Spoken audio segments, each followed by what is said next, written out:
大家好，欢迎回到会生活种菜。今天咱们聊一聊阿司匹林。首先说，阿司匹林是在 OTC 就能买得到的解热镇痛药物，不用医生开处方，药店都有卖的，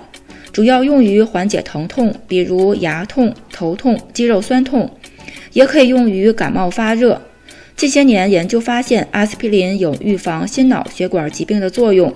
但年龄偏高和有出血风险的人是否要服用阿司匹林，还是要听医生的建议的。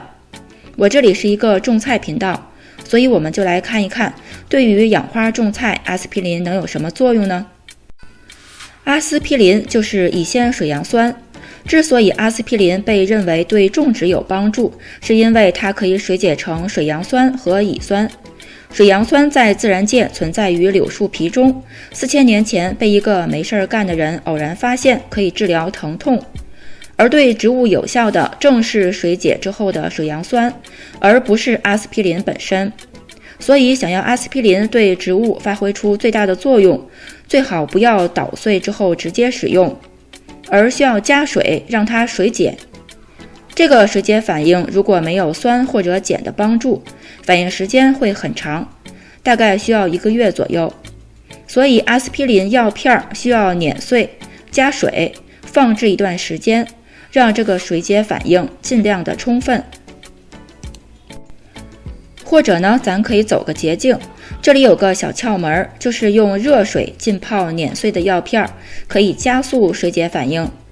我用热水泡了1天，然后测一下 pH 值，大概为5左右，是酸性的。然后把这些不溶于水的渣子，包括药片的包衣，用棉花过滤一下，不然的话会堵塞喷壶的。剩下的就是水解以后的水杨酸和醋酸的混合物了。要知道水杨酸的溶解性也不怎么高的，是微溶于水的。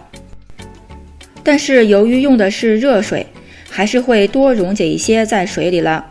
然后再加入1升的凉水稀释就可以使用了。所以这个溶液的浓度其实是很低的，也是刚刚好的。我一般用这个小规格低剂量81毫克的阿司匹林片剂1片，兑1升的水，按照以上的方法制作。这一小瓶大概就4块钱左右。这个阿司匹林带有白色的包衣，也有可能您买的阿司匹林会有别的颜色的包衣，所以经过这些步骤捣碎、加热水、放置再过滤，也有助于除去这些包衣。我们只需要真正发挥作用的水杨酸，是不需要这些包衣的。好了，由于阿司匹林水解以后的水杨酸具有抗菌、消炎、防腐的作用，现在就来看一看具体的使用方法。第一，增加番茄、辣椒、茄子的免疫力，提高抗虫害的能力，帮助这些果菜免受细菌、真菌的侵袭。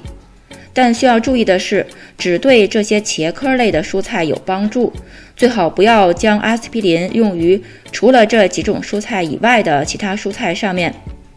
大概每1个月喷洒1次就可以起到预防的作用。而且不要对幼苗使用阿司匹林，最好用于开花结果之前。第二，提高扦插的成活率。由于水杨酸天然存在于柳树皮中，而柳树皮传统上用来促进植物生根的，所以用刚才的方法，1片低剂量的阿司匹林片，捣碎用热水浸泡，再用1升的水稀释，浸泡水培需要生根的枝条，这样连生根剂都不用去买了。第三，让鲜花保鲜。用刚才准备的阿司匹林溶液插花，可以起到让鲜花开得更久、更鲜艳的作用，还可以预防真菌、病菌的感染，一举两得。以上就是阿司匹林对养花种菜的作用。但是阿司匹林不是肥料，如果您的植物是由于缺乏营养元素造成的黄叶、矮小、结果少、烂根等等问题，阿司匹林是不能解决所有问题的。但是它可以提高植株的免疫力，激发它们对抗病虫害的能力，而且不能使用过于频繁，1个月喷1次就可以了。感谢您收看会生活种菜，咱们下期再见。